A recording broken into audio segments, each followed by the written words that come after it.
There are growing calls for more resources for first responders after last week's severe weather event. This morning, we are hearing their firsthand experiences as they answered thousands of calls to help. Medics and firefighters we spoke to say they worked at least 100 hours during the course of the storm. The biggest challenge? Treacherous road conditions as they responded to several calls, including near-death experiences.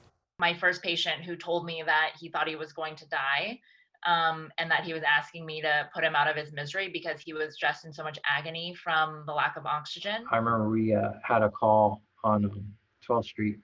There was a fire in which we were able to pull three people out.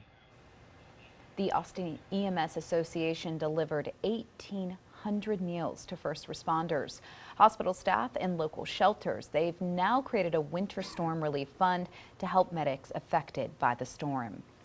Well, a cell phone number that was given out right here on KXAN News today led to a 97-year-old woman being saved. Yeah, it was a remarkable moment when it happened, when we heard Bob Nix, who is the Austin Firefighters Association president. He gave out his phone number live on TV, and I talked with him earlier. We heard a little bit about some of these rescue stories, but Nabil Remadna really dug into one of them, and he shows how that selfless act helped save a life.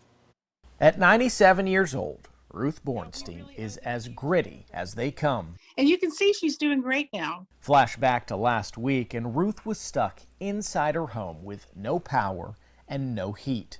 The road's too icy to get out and too dangerous for anyone to come get her. I mean, at normal times, it's difficult to get up my driveway. This driveway is one of the worst in Westlake Hills. Everyone hates it. The weather trapped Ruth inside her home for 2 days. The house is like an ice cube, and it was so cold I could hardly, well, as much as I like to talk, I could hardly even talk. Bob Nix with the Austin Fire Department knew conditions would leave people in trouble and gave out his personal number on KXAN News today. I'll give you my personal cell number. Ruth's daughter-in-law, one of the many who reached out. And we called him and he said, yeah, we can do this. I knew Aaron was the guy. Aaron Hoosier, a firefighter who had spent all night working, but he wasn't done yet, even though he wasn't on duty. That's when I was like, okay, we still have power and everything. I can try and go back and help. In a truck with four-wheel drive, he and his girlfriend set out to save Ruth. The front of the house, it was covered in snow and it was a steep hill. That hill that everyone hates.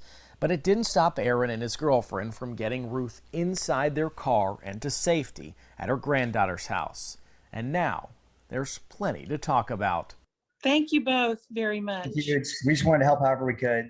Now, not only did Hoosier and his girlfriend save Ruth from the house, but they also were able to save both of her cats. As far as Bob, he said overall, the volunteers that stepped up were able to save about 100 people who were trapped in their homes. Back to you. 100 people. 100 people. And just to pick up on what Nabil was saying, when I was talking with Bob earlier this week, he was saying these were legitimate saves. Like in some cases, these people might not have made it or probably wouldn't have made it. I mean, a 97-year-old trapped in her house without heat, water, or food, that's a pretty desperate situation.